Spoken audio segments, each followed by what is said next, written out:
강혜신의 오늘의 미국.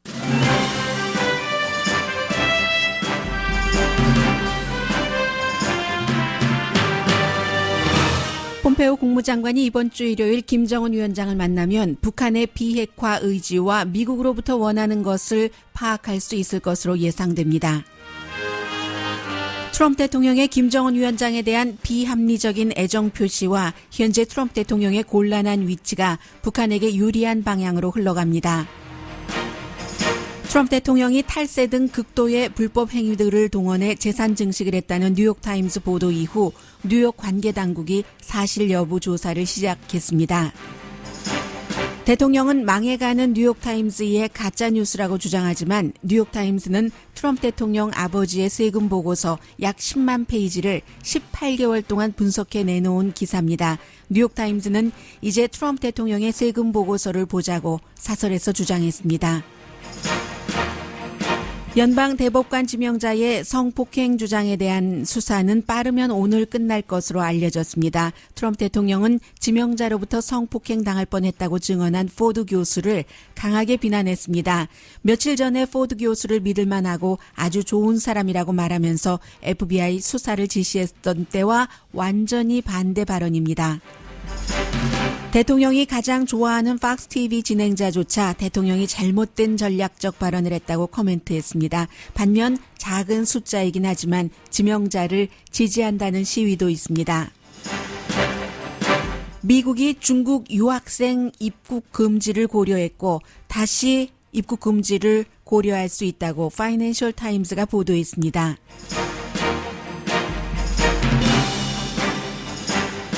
여러분 안녕하십니까? 오늘의 미국 강혜신입니다. 어제 오후부터 미국에선 정말 그 큰 뉴스가 발생을 했어요. 요즘 뭐 신문도 그 다음 날에 확 그 중요한 것을 터뜨리지 않고 그날 인터넷에 바로 올려버리기 때문에 오늘 그 뉴욕타임스를 받아보신 분들은 일면에 저도 이런 일면은 처음 봤는데요.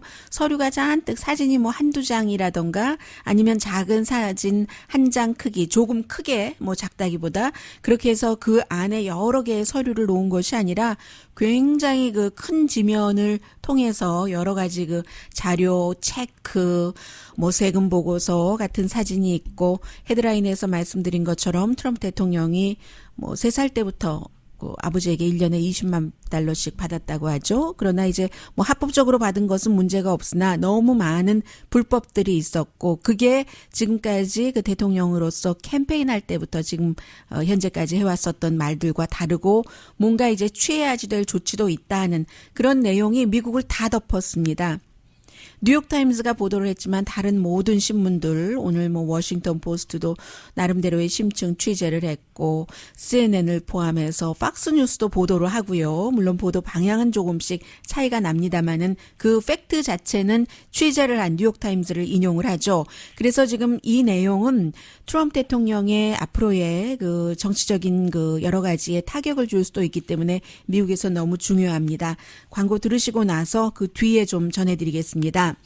그리고는 이제 어제 오후에 역시 그 미국의 그 국무부가 마이크 폼페오 국무장관이 미국 날짜로는 일요일입니다. 한국 날짜로는 월요일에 김정은 위원장을 만납니다. 이번에 당연히. 그래서 이제 더군다나 또 한 가지 중요한 게 이제 스티브 비건이라는 북한 그 대사가 몇 개월 전에 지명이 돼서 가려고 하다가 그 마이크 폼페오와 가려고 뭐 며칠 남겨둔 듯 하다가 그때 취소돼 버렸죠. 물론 이 스티브 비건이라는 사람은 한국말도 할 줄 모르고 한국에 대해서 별로 아는 게 없습니다. 그러나 포드의 그 해외 부분 그 부사장을 했었고 그런 여러 가지 경력 때문에 북한 그 대사로 지명이 됐는데 이번에 함께 가게 되고 앞으로 한번 이제 그 방문을 하고 나면은 마이크 폼페오 국무장관이 담당해 왔던 일 가운데서 부분적으로는 좀 특사가 하는 일이 있겠죠. 여러 가지 뭐 분석들이 나옵니다만 무슨 지금 이 시점에 심층 분석이 있을 수 있겠습니까? 다만 그 원론적인 부분에서 요즘 미국에서 뭐 코리안 아메리칸이기 때문에 또 그렇고 하버드 케네디 스쿨의 그 코리아 워킹 그룹이라는 그 그룹의 디렉터인 존 박 교수를 많이 인용을 하는데 일단은 그 유엔에서 리용호 외무상이 미국이 경제 제재를 풀지 않고 북한에만 비핵화하라고 하는 것은 망상이라고 얘기를 했잖아요. 그래서 더군다나 이제부터는 그 리용호가 그 전면에 나서게 됐기 때문에 터프한 협상이 될 것이다. 왜냐하면 협상자로서 오랜 동안 훈련받은 그 외교관이잖아요. 존박 교수의 얘기. Lee Young-ho is the foreign minister of North Korea. He's a trained and experienced negotiator. If we see in the upcoming meetings in Pyongyang a greater interaction with Lee Young-ho versus Kim Young-chol, the very powerful advisor to 물론 Chairman 이제 Kim, 김영철 I think that could be 부위원장은 interpreted as a shift 파워풀한 that we're 김정은 going into 위원장의 그 negotiation track. 자문이었지만요. This is where Special Representative Begin's role would rise as a counterparty with one of the senior foreign ministry officials. 네, 이 비건은 이 특사의 롤도 그 중요하게 되고 당연히 뭐 지금 뭐 타임 테이블을 가져오느냐 가져오지 않느냐 정치적인 프로세스인 거죠. 어느 정도는 뭐 합의를 했을 수도 있고 또 불과 얼마 전에 문재인 대통령이 다녀갔기 때문에 북미 정상회담은 이번에 2차 정상회담이 당연히 있을 것으로 예상이 되는데 뭐 현재로서는 빨리 가는 것 보니까 중간선거 전에 북미 회담을 하지 않을까요? 그럴 것 같은데요. 지금 더군다나 여러 가지 일들이 미국에서 많이 터지고 있기 때문에 미국이 지난번에도 문재인 대통령이 김정은 위원장을 먼저 만나고 나서 만났고 이번에도 이제 그 마찬가지 수순이 되는데 워싱턴 포스트는 북한의 요구가 늘어날 것이라고 전망을 했습니다. 도쿄발인데 그리고 이제 그 트럼프 대통령이 주말에 우리는 사랑에 빠졌다. 김정은 위원장 입에서는 뭐 트럼프 대통령을 좋아한다던가 아니면 뭐 트럼프 대통령과 사랑에 빠졌다라던가 이런 얘기는 나오지 않는데 트럼프 대통령이 많이 하고 있어요. 그래서 그 워싱턴 포스트가 기사를 이렇게 썼기 때문에 제가 말씀을 드리는 겁니다. 그 사랑을 미국이 트럼프 대통령이 김정은 그 위원장을 사랑한다는 것을 증명해 줄 듯 싶다라고 예상을 했어요. 경제 제재를 완화해 줄 수도 있다는 거죠. 왜냐하면 경제 제재와 협상, 대화가 함께 갈 수 있는 게 아니잖아요. 물과 기름인데 어떻게 함께 가겠어요? 더군다나 북한이 세계를 향해서 제재가 있으면서 북한 비핵화는 파이프 드림이라고 얘기를 해버렸는데 그래서 물론 물에 그 색깔이 조금 나오는 것 같다라고 어떤 전문가가 지적을 하면서 북한도 일부 리스트는 주겠죠. 뭔가를 줘야지 또 미국이 제재를 어느 정도 풀어줄 수 있는 명분을 주지만요. 그러나 이제 북한이 아직까지는 그렇습니다. 뭐 핵을 완전히 없앤다는 제거한다고 믿는 사람보다는 줄일 수는 있다라고 믿는 사람들이 훨씬 많고요. 그리고 이 워싱턴 포스트는 대화가 시작이 되고 트럼프 대통령이 그 김정은 위원장을 만날 텐데 이 대화가 언제까지 이어질까? 그리고 그 끝은 어떻게 될까? 그것을 조금 짐작해 볼 수 있겠죠. 폼페이오 국무장관이 북한에 들어갔다 나오면 북한이 정말로 비핵화를 한다는 그 의지가 진지한가. 이번이 네 번째니까 네 번째 가운데서 뭐 못 만난 적도 있지만 어쨌든 여러 번 경험을 하면 이제는 파악되지 않겠어요? 그리고 이제 북한이 무엇을 원하는지는 분명히 이번에 밝힐 테고 그래서요. 그리고 또 하나는 지금 제가 말씀드린 뭐 제법 긴 기사였는데 별로 여러분들께 전해드릴 만한 새로운 게 없어서 이 정도로 말씀드리고요. 그 기사에 대해서 한 분이 그 댓글을 달아주셨는데 제가 써놓고도 모르겠어요. So tired of winning 이라고 아이디를 쓰신 분 같아요. 그분은 김정은은 트럼프 대통령이 약하고 지금 뭔가 이겨야지 된다. 어디선가. 그런 게 필요한 시점이라는 것을 안다. 지금부터 선거까지 11월의 첫 번째 화요일까지 트럼프 대통령에게 김정은은 원하는 것을 한껏 얻어낼 수 있다. 대신에 아름다운 편지 몇 번만 더 보내면. 그러니까 완전히 농담 반 진담 반인 얘기예요. 그리고 이제 또 하나 워싱턴 포스트의 다른 기사를 보면은 외교 정책에 있어서 스스로 협상의 달인이라고 얘기해온 이제 트럼프 대통령의 외교 정책을 한 2년 보고 나니까 개인 외교의 그 위험성이 얼마나 심각한가 하는 그 전통적인 명제를 다시 확인을 하게 된다라고 쓰면서요. 대통령 그 역사가의 말도 인용하고 한 그런 기사인데 다른 나라 리더가 만나서 감정적으로 외교 문제를 처리할 때의 위험, 이 정도로 표현을 하면서요. 그 네빌 챔버린이 아놀드 히틀러와 만나고 나서 그런 일이 있었던 이게 아주 역사적인 그 부분이잖아요. 그렇게 비유하기도 하고 그렇다고 뭐 챔버린을 트럼프 대통령에 비유하기는 좀 그런데요. 어쨌든 트럼프 대통령이 아첨에 약해도 너무 약하다는 것을 이제 세상이 다 아는 얘기를 다시 한번 강조를 하면서 해리 트루먼도 그 조셉 스탈린이 함께 일할 수 있는 사람이다. 이런 그 코멘트를 한 적이 있고요.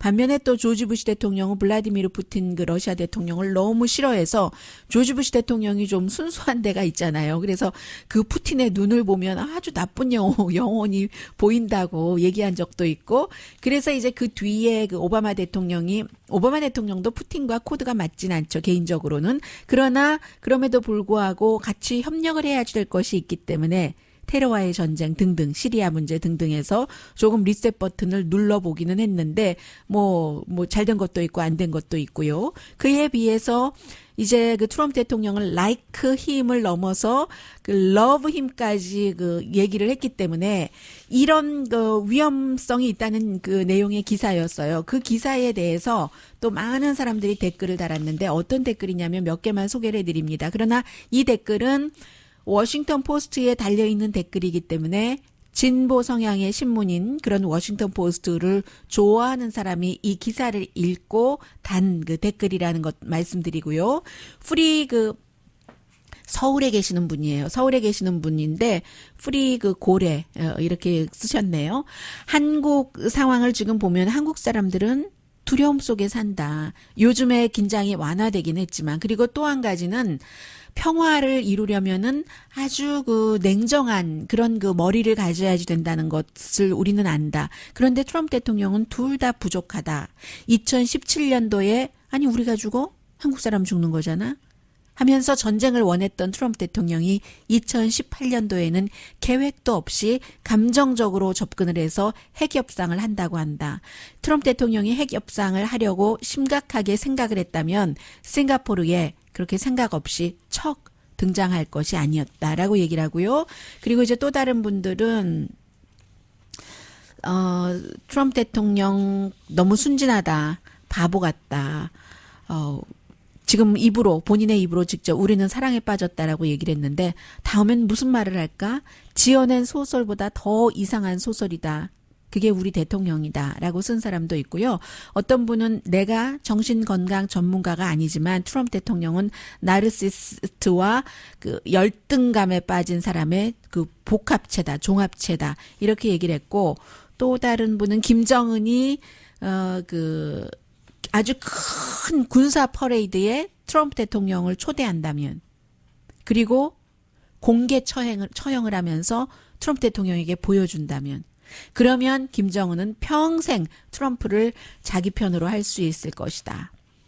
이렇게 쓴 분도 계시고요. 어떤 분은 잠시 뒤에 전해드리겠는데 여러분 이거 안 보셨어요 하면서 뉴욕타임스 그 트럼프 대통령 그 탈세하고 온갖 편법 너무 저는 그 전문적인 거기 때문에 다 이해 못한 부분도 있거든요. 굉장히 긴 기사도 한 개도 아니고 두 개도 아니고 세 개도 아니고 네 개도 아니고 하는 그런 뭐 18개월 동안 취재를 했다고 하니까요.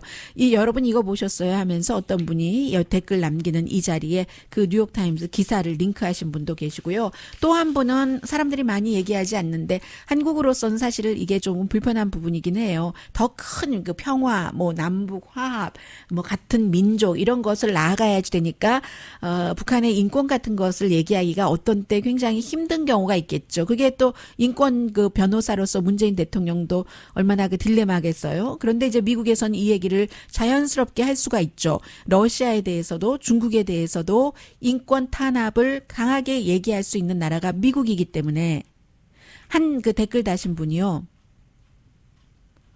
오토 원비어 부모가 어떻게 생각하시는지 모르겠네. 북한에서 뭐 그렇게 숨지고 미국에 거의 혼수 상태로 있다가 미국에 와서 숨진 대학생이요. 이 로맨스에 대해서 트럼프 대통령과 김정은의 로맨스 어떻게 생각하실까? 트럼프 대통령이 김정은 북한을 비난을 하면서 오토 원비어 그 부모를 또 뭐 평창 올림픽에도 보내고 또 이제 그 탈북자를 국정 연설에 초대를 했잖아요. 그분이 목발을 짚고 막 목발을 위로 흔들고 뭐 이랬던 그때의 트럼프 대통령. 자, 그런데 지금 사랑에 빠졌다고 하니까 이 사랑은 배반의 사랑의 확률이 높아. 뭐 이런 얘기를 하신 분도 계십니다.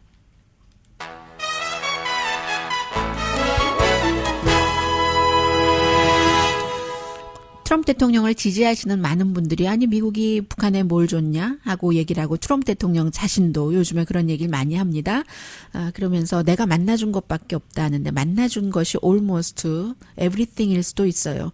그 이후에 세계가 그 김정은 위원장에 대해서 다르게 보게 됐고 그 달리 본 것이 한반도에는 좋은 영향도 많이 끼쳤고요. 그 한국 사람들에게 그 사람의 이런 면도 있고 저런 면도 있지 않겠어요.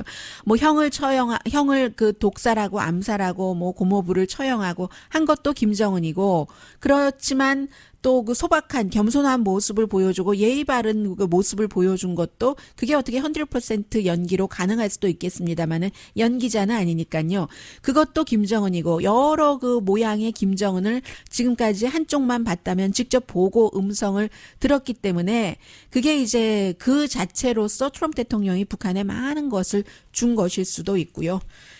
잠시 뒤에 저는 이 말이 무슨 말인지 모르겠어요. 그게 법적으로 가능한지도 모르겠습니다. 좀 전에 텔레비전에 그 린지 그레이엄 의원이 보이길래 드리는 말씀인데요. 린지 그레이엄은 만약에 이 지금 상원에서 브렉 캐버너 연방 대법관 지명자의 인준을 거부하면은 그러면 대통령이 그를 다시 지명을 해야지 된다. 이렇게 주장을 며칠째 계속 오늘도 하고 있거든요. 그런데 한번 그 지명자가 돼서 청문회를 거쳐서 투표를 해서 떨어진 그 후보를 다시 지명할 수 있는지도 모르겠어요. 아무튼 그 정도로 새로운 뉴스도 많고 미국 사람들에게 세계인들에게 아주 지금까지 보지 못했었던 것을 느끼고 보게 해주는 그 케이스 잠시 뒤에 전합니다가 아니네요. 제가 아무리 그래도 트럼프 대통령의 그 세금 그 문제부터 전해야지 되겠는데요.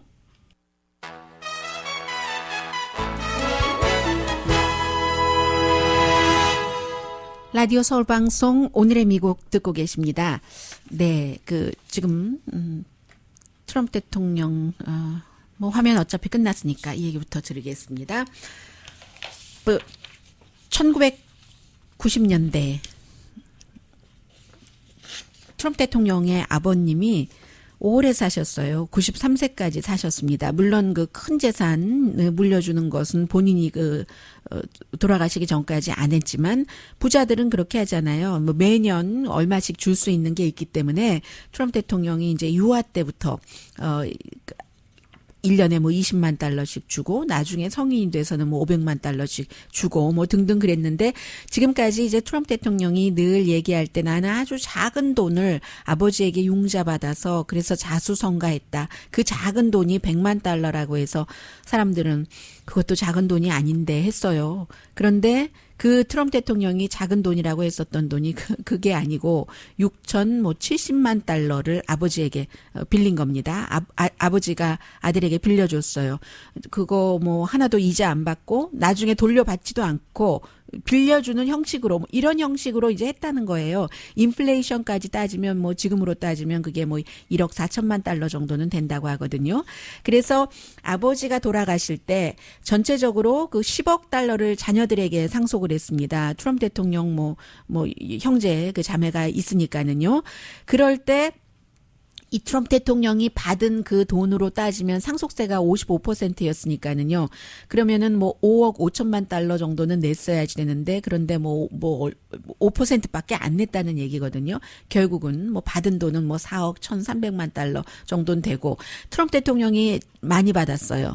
아버지가 워낙에 좋아했던 아들이기도 하지만 중간에는 아버지 유언을 고치려고 해서 아버지가 막 화나고 분노하고 그 유언장에 사인 안 한 적도 있다는 거예요. 트럼프 대통령이 본인에게 좋도록. 그리고 또 트럼프 본인만 그 단독 유언 그 집행자, 유언장 이게 남기고 쓰고 할 때 뭐 증인도 있고 뭐 이렇게 해야지 되지만 증인 없어야 되는 것도 있지만요. 손으로 직접 쓰면. 그러나 이제 그 트럼프 대통령 아버지는 그 당시 나이도 많으셨고 해서 그런데 단독 유언 집행자로 하려고 하고 아버지에게 얘기했던 것과 말도 막 바꿔서요. 이렇게 주니까 아버지가 막 화가 나가지고 왜냐하면 그 어느 사람이나 다 그렇지만 특히 부자잖아요. 이 아버지도 그 아버지에게 뭐 물려받아서 읽긴 했지만 본인이 평생 읽어왔던 것을 그 당시에 트럼프 대통령이 뭐 89년부터 92년 이때는 너무 뭐 트럼프 셔틀 또 뭐 플라자 호텔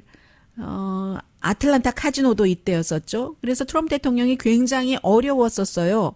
미국 융자기관에서 트럼프 대통령에게 융자를 해주지 않았습니다. 그래서 이제 그때 뭐 도이체뱅크에서 융자를 해주고 지금 연방 대법관 그 지명자가 지금 우리가 그 심의를 하고 보고 있지만 나 은퇴하겠어요 하는 앤서니 케네디의 아들이 또 도이체뱅크의 그 부동산 그 융자를 해주는 사람이잖아요. 이렇게 연결이 돼서 앤서니 케네디가 사임한다고 할 때도 사람들이 막 싫어했는데 그 정도로 미국에서 융자를 받지 못할 정도로 트럼프 대통령이 힘들었기 때문에 이 돈을 사랑하는 트럼프 대통령의 아버지인 프레드 트럼프가 아니 이 아들이 내 유언장까지 고쳐서 자신의 망해가는 비즈니스에 다 돈을 집어넣을까 봐 그러면 내가 이룬 그 돈이 다 날아가 버릴 수도 있는데 그래서 화가 나서 유언장도 고치지 못하게 하고 하다가 결국은 이제 그때 이미 뭐 몸도 약해지고 마음도 약해지고 해서 트럼프 대통령이 많이 그 아버지의 자산을 관리를 했습니다. 그리고는 뭐 그런저런 이유로 다른 그 형제 자매보다 돈을 많이 받았는데 세금을 이리저리 뭐 감면을 받은 게 아니라 탈세를 굉장히 그 많이 했다는 거예요. 많이 하면서 이미 뭐 8살 때 이 사람은 백만장자가 된 사람인데요. 그리고 또 이 아버지도 트럼프 대통령의 아버지인 프레드 트럼프도 아들의 그 카지노 칩을 불법으로 350만 달러를 주고 사들여줘서 이것도 이제 다 거래인 거예요. 샀다고 하고 뭐 안 사고 사고 뭐 줬다고 하고 빌려줬다고 하고 사실은 준 거고 이런 식으로 해서요. 그래서 벌금을 낸 적도 있어요. 트럼프 대통령의 그 아버지도. 이 뉴욕타임스가 이런 모든 것들을 전부 그 아버지의 서류를 점검을 한 겁니다. 그러니까 여기서도 사실은 누군가가 뉴욕타임스가 이렇게 취재를 하도록 18개월 동안 트럼프 대통령도 모르지 않았겠어요? 모르게 뭔가를 도와줬다는 얘기죠. 돕고 뭔가 아무튼 그 협조를 했다는 거죠. 물론 합법적으로 모든 서류를 다 가졌을 겁니다. 그렇지 않으면은 이게 안 됐으니까. 그러나 합법이 될 수도 있고 그러니까 서류를 내주지 않고 보여주지 않고 하면은 이게 안 될 수도 있을 텐데 어쨌거나 누군가가 이렇게 그 자료를 바탕으로 해줄 수 있었던 그런 거죠. 그래서 결국은 트럼프 대통령은 오늘 뭐 이게 뭐 망해가는 뉴욕타임스가 트위터 보니까 내가 이제까지 보지도 못했던 그런 것을 또 했네 하면서 돈의 뭐 시간 가치의 개념까지 끌어들여서 올드 보링 스토리야 뭐 97% 이 기사들이 나에게 나쁜 거야 100% 나쁠 수도 있죠 하면서 트럼프 대통령이 이런 트윗을 하기 전에는 대통령의 그 변호사가 주장이 거짓이다. 뉴욕타임스 주장이 100% 거짓이다. 중상모략이다. extremely 정확하지 않다. 그리고 트럼프 대통령이 그 당시에 그랬던 것은 전문가들이 한 거지 트럼프 대통령이 뭘 안다고 그렇게 했겠는가 돈에 대해서 뭐 이런 얘기까지 그 대통령은 썼고요. 오늘 그 뉴욕타임스가 이제 기사를 취재를 했기 때문에 사설을 썼으니까 좀 소개를 해드리겠는데 이제 대통령 당신의 세금 보고서 좀 봅시다. 아버지의 세금 보고서를 바탕으로 이렇게 했으니까요. 10만 페이지였다고 하잖아요. 내가 작은 돈 100만 달러를 가지고 이렇게 자수성가했다라고 우리가 수없이 들어왔는데 3살 때부터 매년 20만 달러를 받은 것뿐만이 아니라 그 많은 커넥션과 크레딧과 안전장치와 아버지에게 다시 페이하지도 않고 이자도 안 주고 융자를 받아서 그렇게 저렇게 일을 해왔다 하면서 그러니까 아들이 30살 전에 아버지가 그 900만 달러를 아들에게 줬대요. 그게 지금으로 이제 뭐 굉장히 많은 돈인데, 그 자신을 스스로 홍보하고, 이게 이제 뉴욕타임즈가 왜 그 미국의 많은 그 저널리스트들이라든가 아니면 트럼프 대통령을 아는 사람들이 트럼프 대통령을 국가의 지도자로서는 정말로 존중하기가 어려운가 하는 그 속내를 좀 드러낸 문장이라고 생각이 됩니다. 트럼프 대통령의 그 세금 탈세 이런 것을 얘기를 하면서 이제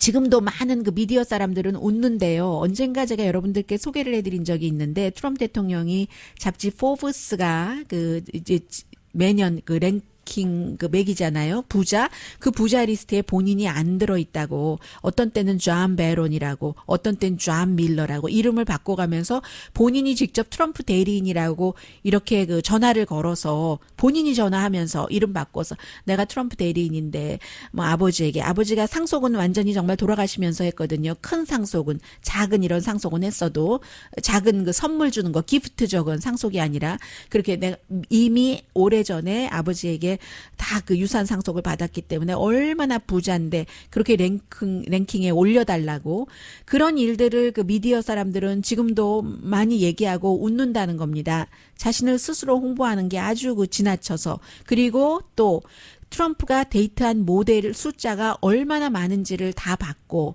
또 얼마나 많은 여자 배우들이 트럼프 대통령이 돈이 있으니까 그랬겠죠. 뒤를 졸졸 쫓아다녔는지, 그가 유명인들과 어떻게 어울려 왔는지 우리는 다 안다. 오늘 사실은 이 내용들은 그 돈과 직접 연관이 없는데 글쎄 무엇을 암시하는 것인지는 잘 모르겠어요. 아무튼 사설에 그렇게 써 있었습니다. 그리고 나서 The Apprentice라는 이 프로그램 리얼리티 쇼에서 파워풀한 비즈니스 마스터처럼 하면서 사람들을 모욕을 하고 그런 것. 그리고 1987년도에 The Art of the Deal이라는 그 책에서 성공을 하는 한 가지 방법으로 트럼프가 얘기를 하기를, 판타지를 사람들은 다 갖고 있기 때문에 그 사람들이 갖고 있는 환상을 잘 그 조정을 해야지 된다라는 얘기예요. 사람들은 언제나 그 본인을 나는 이만큼 큰 사람이야 라고 생각하진 않지만, 그러나 다른 사람, 저렇게 커져 있는 사람을 보면 좋아한다는 거예요. 그래서 조금 그 과장이요. 그 허풍이라고도 얘기를 하죠. 그 과장이, 그 어느 정도의 과장은 나쁜 게 아니다. 그리고 크고 아주 거대하고 광대한 걸 사람들이 좋아하기 때문에 그런 그 과장은 진실된 과장이라고 표현을 합니다. 이게 얼터너티브 뭐 진실이라는 말과도 좀 통하는 것 같은데, 진실된 이 과장이야말로 과장의 순수성이다 이런 표현을 했대요. 그 The Art of the Deal에서 그런 것으로 선전 도구를 삼아왔던 사람이 우리의 대통령이다라고 얘기를 하면서, 그건 아니다. 진실을 꺾는 것이고 진실을 깎아내는 거지. 그건 아주 악의가 있는 속임수다. 부정부패로 좋은 것을 그 망가뜨려가는 것이다. 그건 트럼프 대통령이 지금까지 해왔었던 것은 소중하고 반짝이는 성공의 스토리가 아니다. 그 패들링이다. 이렇게 표현을 합니다. 왜 부동산에서도 패들링이라는 용어 쓰잖아요. 그냥 허풍 떨고 과장하고 이렇게 해서 어떻게 해치우려고 하는 거 불법이잖아요. 패들링이다 라고 이 트럼프 대통령이 표현을 하고 있습니다. 그 패들링은 세상을 훨씬 어둡게 만든다. 이제 아버지 세금 보고서 봤으니까 당신 세금 보고서 좀 맞춰보자. 사설 뉴욕타임즈입니다.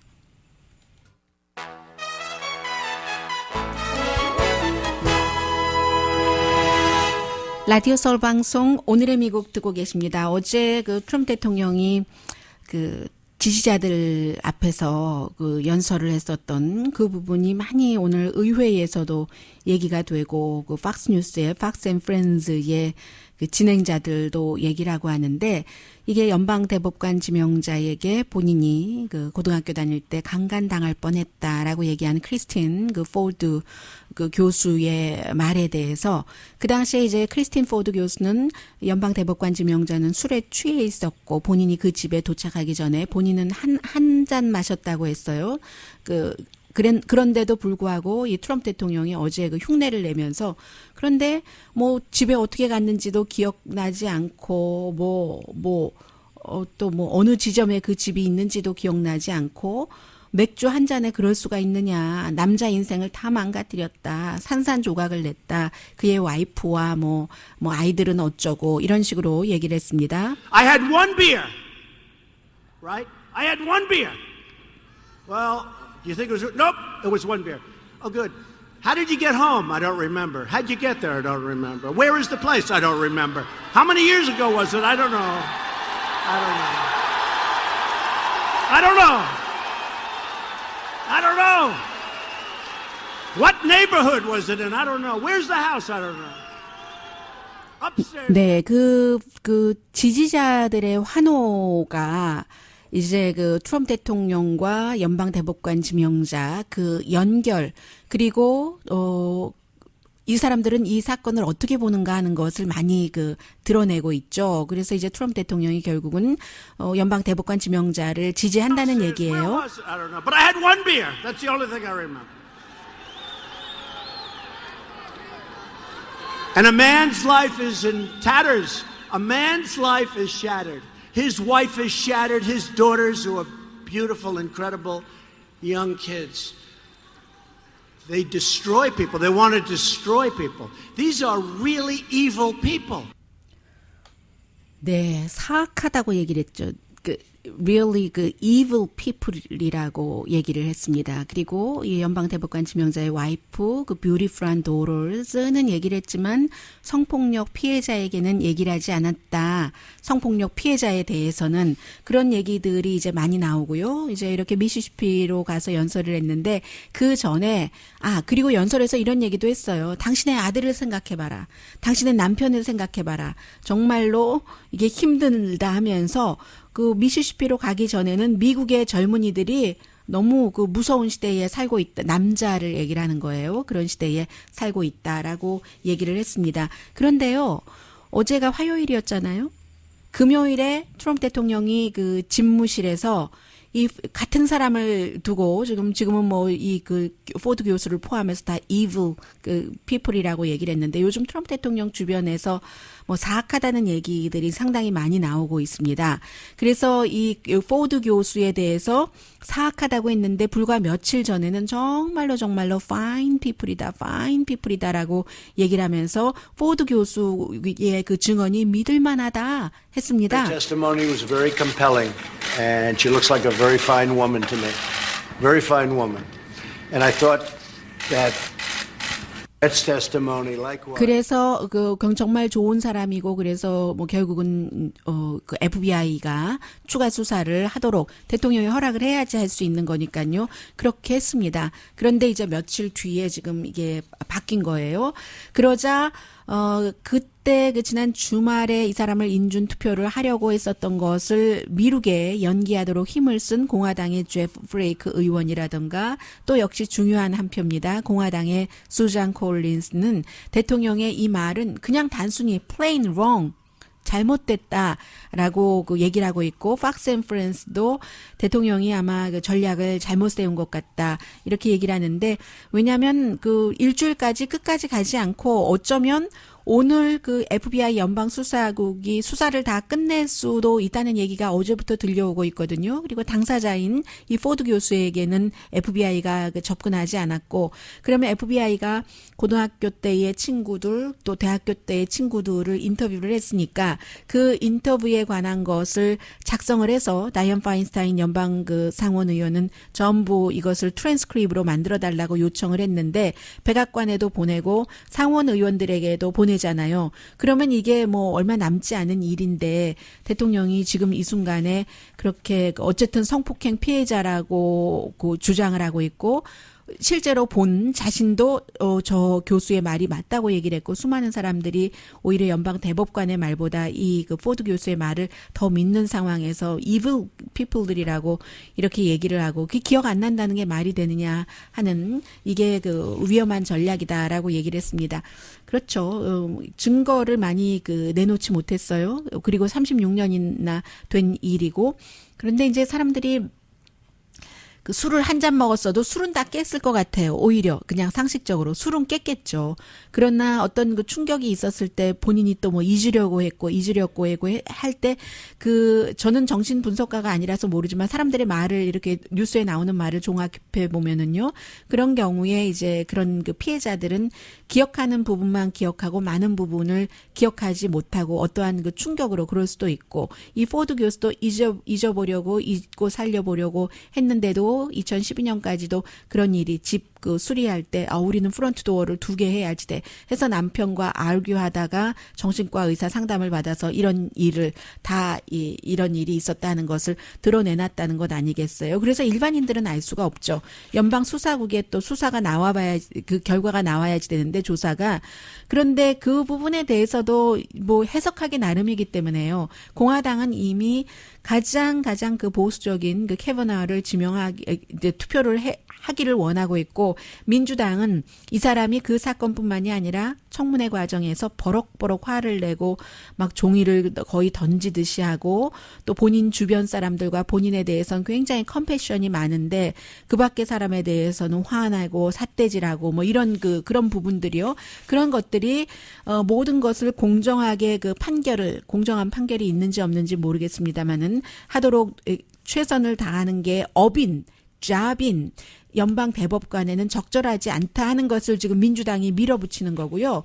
그 사이에 어린이가 어린이에게 성폭행을 할 때 이런 것에 관한 심포지움이 다음 주에 열릴 예정이었습니다. 그런데 그것을 연기했습니다. 연기하는 측에서 아주 큰 심포지움이었는데요.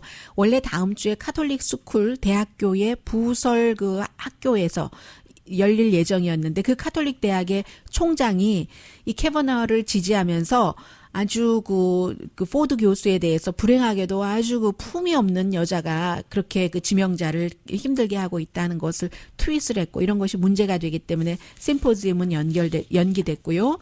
그러나 텍사스 대학교에서 젊은 그 보수 그 그룹이 이제 유니버시티 오브 텍사스에서 캐버나를 지지한다는 플래카드 들고 또 이거 마녀 사냥이다. 그를 인준해라 하는 시위가 어제 있었습니다. 그런데 전체적으로는 한 150명 정도 젊은이들이더군요.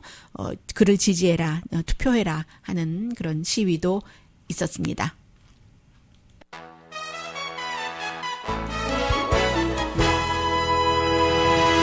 라디오 서울 방송 오늘의 미국 듣고 계십니다. 많은 뉴스들 속에서 사실은 굉장히 그 중요한 그 밑에서 일어나고 있는 일들이 있는데 이 파이낸셜 타임즈가 보도한 이 뉴스도 좀 그에 속한다고 보여집니다. 중국 학생들의 비자를 완전히 금지하는 것을 트럼프 행정부라기보다 백악관에서 고려를 했었답니다.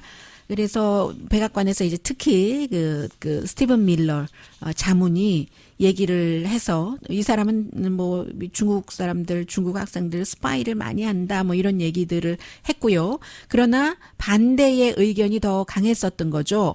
엘리트 대학교의 스텝이나 학생들이 트럼프 대통령을 비난할 거다 해서 봄에 그 백악관 집무실에서 논쟁이 있었는데 그때 이제 그 테리 그 브랜스테드 중국구 대사잖아요. 아이오와의 주지사였고 시진핑 중국 국가주석과 예전부터 알아서 이제 중국구 대사로 보냈는데 이 밀러의 계획은 미국의 여러 가지 그 경제라든가 이런 것도 약화시킨다. 중국 학생들이 미국에서 쓰는 돈이 얼만데 우선 2016년 17년도에 35만 명이 있었고 인도가 18만 6천 명이거든요.